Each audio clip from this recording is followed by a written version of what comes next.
Assalamualaikum warahmatullahi wabarakatuh. Perkenalkan, kami dari kelompok 6 yang beranggotakan Elo Kristi dan saya sendiri Desi Rianti.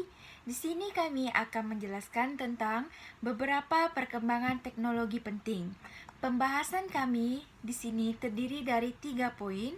Yang pertama, bioteknologi. Yang kedua, teknologi informasi. Yang ketiga, teknologi kearifan lokal. Poin pertama, saya akan menjelaskan tentang bioteknologi. Apa yang dimaksud dengan bioteknologi? Jadi, bioteknologi itu merupakan teknologi yang memanfaatkan agen hayati atau bagian-bagian untuk menghasilkan barang dan jasa dalam skala industri untuk memenuhi kebutuhan manusia. Jadi, memanfaatkan agen hayati di sini maksudnya itu adalah memanfaatkan kemampuan mikroorganisme atau bagian-bagiannya, contohnya itu seperti bakteri dan kapang. Selain itu juga memanfaatkan sel tumbuhan dan sel hewan yang dibiarkan. Bioteknologi itu sendiri memiliki beberapa jenis atau cabang ilmu yang dibedakan dan warna. Yang pertama, bioteknologi merah atau yang disebut red biotechnology. Jadi bioteknologi merah ini adalah cabang ilmu yang mempelajari aplikasi di bidang medis. Jadi cakupannya itu meliputi seluruh pengobatan manusia, mulai dari tahap preventif, diagnosis, dan pengobatan. Contohnya itu adalah pemanfaatan organisme untuk menghasilkan obat dan vaksin. Yang kedua, bioteknologi putih atau abu-abu bisa disebut juga white or gray biotechnology. Jadi, bioteknologi putih ini adalah bioteknologi yang diaplikasikan dalam industri. Mikroorganisme seperti bakteri dan kamir atau ragi, enzim-enzim, juga organisme-organisme di bioteknologi putih ini dimanipulasi menjadi lebih baik untuk memudahkan proses produksi dan pengolahan industri. Yang ketiga, bioteknologi hijau atau disebut green biotechnology. Jadi, bioteknologi hijau itu sendiri merupakan cabang ilmu yang mempelajari aplikasi bioteknologi di bidang pertanian dan peternakan. Jadi, kalau di bidang pertanian ini, bioteknologi berperan dalam menghasilkan seperti tanaman-tanaman, bahan pangan dengan kandungan gizi lebih tinggi, dan tanaman yang menghasilkan obat atau senyawa yang bermanfaat. Kalau di bidang peternakan itu sendiri seperti sapi, kambing, domba, dan ayam itu digunakan sebagai bioreaktor. Jadi sebagai penghasil antibodi protein protektif yang membantu sel tubuh mengenali dan melawan senyawa asing atau antigen. Yang keempat, bioteknologi biru atau blue biotechnology disebut juga sebagai bioteknologi akuatik atau perairan yang mengendalikan proses-proses yang terjadi di lingkungan akuatik. Salah satu contoh yang paling tua itu adalah aquacultura, menumbuhkan ikan bersirip atau kerang-kerangan dalam kondisi terkontrol sebagai sumber makanan. Jadi diperkirakan 30% ikan di dunia yang dikonsumsi itu dihasilkan oleh aquacultura. Perkembangan bioteknologi akuatik ini sendiri termasuk rekayasa genetika untuk menghasilkan tiram tahan penyakit dan vaksin untuk melawan virus yang menyerang salmon dan ikan lainnya. Berikut beberapa gelombang perkembangan bioteknologi. Gelombang pertama, tahap ini dikenal juga sebagai era Prepster yang dicirikan oleh pemanfaatan mikroba untuk pengawetan dan pembuatan makanan atau minuman, contoh bir, anggur, yogurt, keju, tempe, dan kecap. Gelombang kedua, tahap ini dimulai ketika ditemukan pensilin oleh Fleming pada tahun 1929 dan permulaan pengusahaannya dalam bentuk industri pada tahun 1944. Jadi generasi kedua ini dikenal sebagai antibiotika. Gelombang ketiga, tahap ini diterapkannya rekayasa genetika. Jadi, produk seperti kedokteran dan farmasi itu sendiri diproduksi dengan bantuan rekayasa genetika. Contohnya itu seperti vaksin, hormon, interferon. Gelombang keempat, tahap ini dicirikan dengan perekayasaan struktur enzim dalam bidang protein engineering. Dan selain itu, perkembangan peralatan analisis seperti Sinar X ini sendiri digunakan di dunia kedokteran sebagai untuk foto ronsen organ tubuh manusia seperti paru-paru, tulang, lambung, dan lainnya. Peran bioteknologi. Yang pertama, bayi tabung. Banyak pasangan suami istri tidak memperoleh keturunan, jadi untuk mengatasinya ini adalah dengan bayi tabung. Yang kedua, rekayasa genetika. Rekayasa genetika itu sendiri merupakan kegiatan memanipulasi gen untuk mendapatkan produk baru dengan mengubah-ubah gen makhluk hidup. Yang ketiga, tanaman transgenik. Sama seperti rekayasa genetika, kalau rekayasa genetika pada manusia, sedangkan tanaman transgenik pada tumbuhan. Jadi, orang biasanya melakukan pembuatan tanaman transgenik agar nilai jual tumbuhan mahal dan tanaman tahan lama. Yang keempat, pengklonaan. Pengklonaan itu sendiri adalah usaha menghasilkan individu yang seragam. Contohnya itu seperti stek, cangkok, bahkan kultur jaringan pada tumbuhan. Beberapa teknologi baru saat ini di bidang pertanian. Yang pertama ada transplanter. Transplanter adalah mesin penanam padi yang digunakan pada areal sawah. Jadi areal sawahnya itu harus dalam kondisi siap tanam dan juga berfungsi untuk menanam bibit padi dari hasil semaian. Di sini semaian bibit tersebut menggunakan tray atau dapok dengan umur bibit sekitar 15 hari. Yang kedua ada Indo Combine Harvester, adalah mesin pemanen padi yang digunakan petani dalam urusan panen dari mulai pemotongan, pengangkutan, perontokan, pembersihan, sortasi hingga pengantongan. Yang ketiga, tanaman organik. Tanaman organik adalah sistem budidaya yang mengandalkan bahan-bahan alami tanpa menggunakan bahan kimia. Bahan alami di sini itu seperti kompos dan pupuk kandang. Berikut beberapa teknologi baru di bidang kedokteran. Yang pertama itu MRI. MRI itu sendiri adalah alat diagnostik mutakhir yang berfungsi mendeteksi secara detail tubuh internal manusia dengan menggunakan medan magnetik dan gelombang radio. Jadi mendeteksi secara detail tubuh manusia itu seperti kayak jantung, saraf, tulang belakang, payudara, dan otak. Yang kedua, CT scan. Sama seperti MRI, namun CT scan dan MRI memilih target yang berbeda. Kalau MRI itu digunakan untuk melihat sampai ke selnya, sedangkan CT scan hanya mengamati anatomi kasarnya.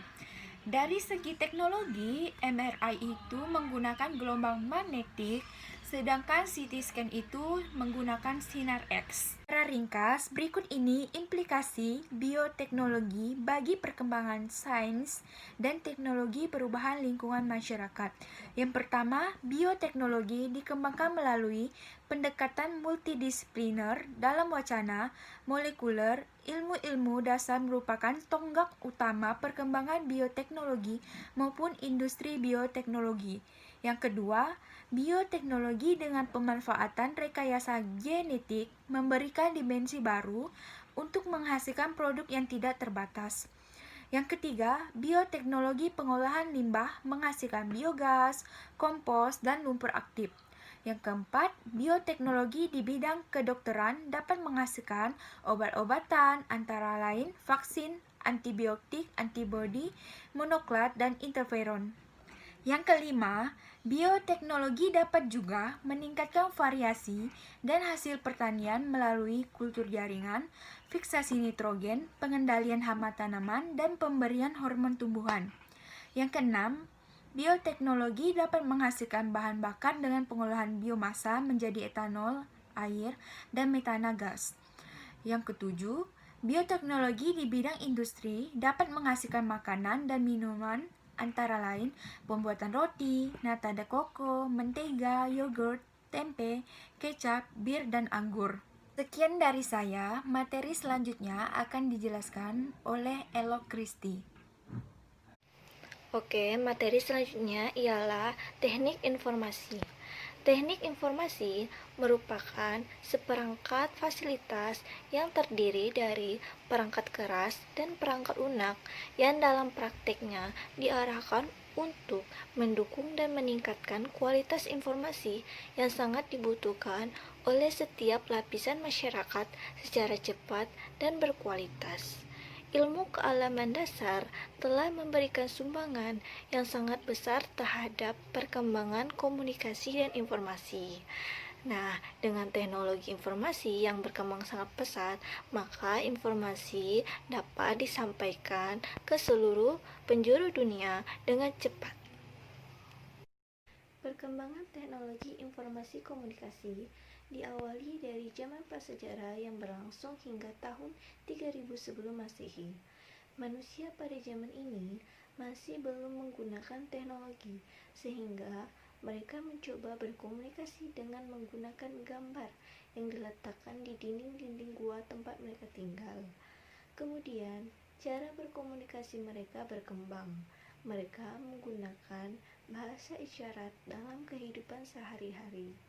Selanjutnya, kemampuan mereka semakin berkembang lagi, sehingga mereka menciptakan alat yang dapat digunakan untuk menyampaikan informasi. Contohnya seperti kentongan yang dibuat dari tanduk hewan. Setelah mereka mampu berkomunikasi dengan bahasa isyarat dan alat seperti kentongan, mereka juga mulai menciptakan suatu simbol seperti piktograf yang digunakan untuk melambangkan huruf. Oke, selanjutnya kita masuk ke zaman sejarah yang berlangsung pada tahun 3000 sebelum Masehi sampai 1400 Masehi. Pada zaman ini, ilmu pengetahuan mulai berkembang. Manusia semakin mengasah pengetahuan mereka, sehingga hal ini berdampak langsung pada perkembangan teknologi informasi dan komunikasi. Contohnya, bangsa Mesir kuno menciptakan hieroglif berupa simbol pada tahun 2400 sebelum Masehi. Pada tahun 500 sebelum Masehi, kertas ditemukan dan Cina mengembangkan kertas seperti yang ada saat ini. Oke, selanjutnya perkembangan teknologi informasi komunikasi juga masih berlangsung pada zaman modern, yaitu pada tahun 1400 Masehi sampai sekarang. Dan pertemuan terbesar pada zaman modern ini yaitu penemuan internet dan website di mana masyarakat bisa menggunakan internet untuk mencari informasi yang mereka butuhkan. Adapun perkembangan komunikasi dan informasi pada masa kini. Yang pertama, percetakan, yang kedua, telegraf, yang ketiga, telepon, yang keempat, radio, yang kelima, bioskop, yang keenam, televisi, yang ketujuh, satelit komunikasi, dan yang terakhir, komputer.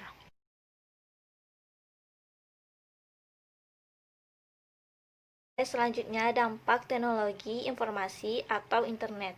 Dampak teknologi informasi ada dua. Yang pertama, dampak positif dan yang kedua, dampak negatif. Terlebih dahulu, saya akan menjelaskan dampak positifnya.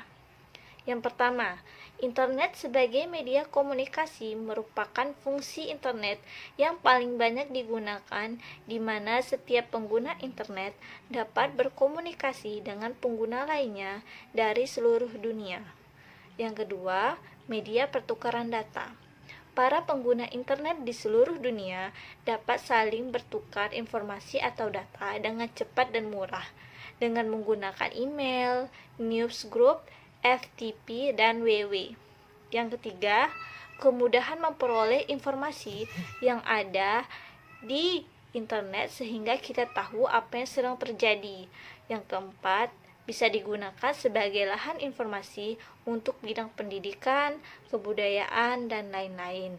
Yang kelima, kemudahan bertransaksi dan berbisnis dalam bidang perdagangan sehingga tidak perlu lagi pergi menuju ke tempat penawaran atau penjualannya. Selanjutnya, saya akan menjelaskan dampak negatifnya. Yang pertama, pornografi. Anggapan yang mengatakan bahwa internet identik dengan pornografi memang tidak salah. Dengan kemampuan penyampaian informasi yang dimiliki internet, pornografi pun merajalela. Yang kedua, penipuan. Hal ini memang merajalela di bidang manapun.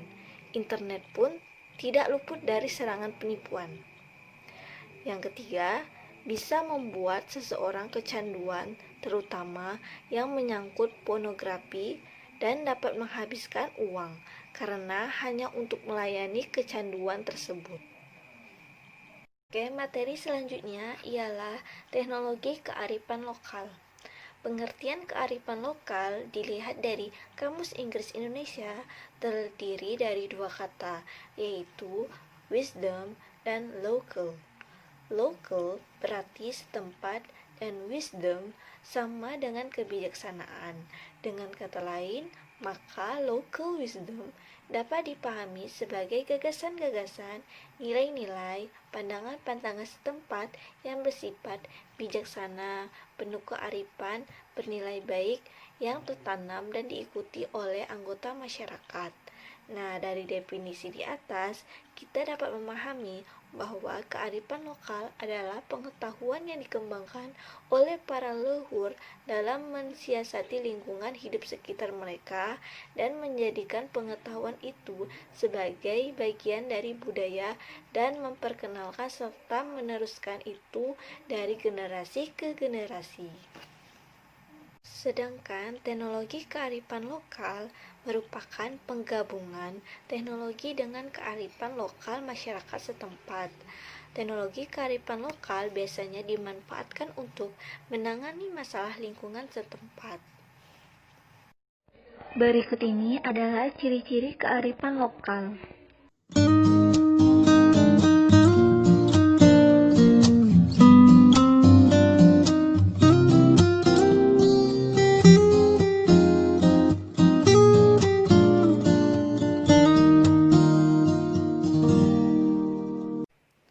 Ada dua aspek bentuk kearifan lokal.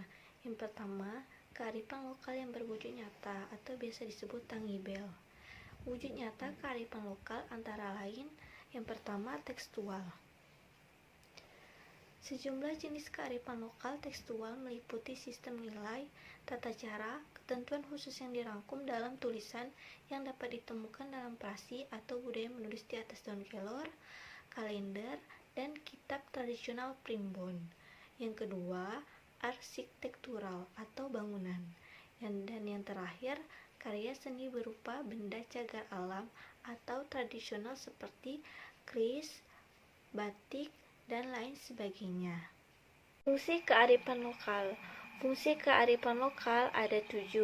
Yang pertama, berfungsi untuk konservasi dan pelestarian sumber daya alam. Yang kedua, berfungsi untuk pengembangan sumber daya manusia. Yang ketiga, untuk pengembangan kebudayaan dan ilmu pengetahuan. Yang keempat, berfungsi sebagai petuah, kepercayaan, sastra, dan pantangan. Kelima, bermakna budaya, misalnya upacara integrasi komunal atau kerabat. Yang keenam, bermakna sosial. Yang ketujuh, bermakna etika dan moral. Yang pertama, Bebiye dari Muara Enim, Sumatera Selatan. Bebiye yaitu tradisi menanam dan memanen padi bersama-sama dengan tujuan agar proses panen padi selesai dengan cepat. Setelah panen selesai, maka akan diadakan perayaan sebagai bentuk rasa syukur atas kesuksesan panen. Yang kedua, awik-awik dari Lombok Barat dan Bali. Awik-awik adalah aturan adat yang dijadikan pedoman dalam bersikap dan bertindak di suatu interaksi sosial dan mengelola serta menjaga lingkungan dan sumber daya alam yang ada di wilayah Bali dan Lombok Barat. Yang ketiga, Cincowung dari sebagian besar wilayah Jawa Barat. Cincowong adalah upacara adat yang dilakukan untuk meminta hujan, dan upacara ini dilakukan masyarakat Luragung secara turun-menurun agar tetap lestari. Oke, yang terakhir, Robok-robok. Robok-robok adalah upacara tolak bala oleh masyarakat Kota Mempawah, Kalimantan Barat. Upacara ini digelar pada hari Rabu pekan terakhir bulan Safar atau Hijriah. Oke, sekian presentasi dari kelompok kami. Jika ada kesalahan atau kekurangan, kami mohon maaf. Wassalamualaikum warahmatullahi wabarakatuh. See you.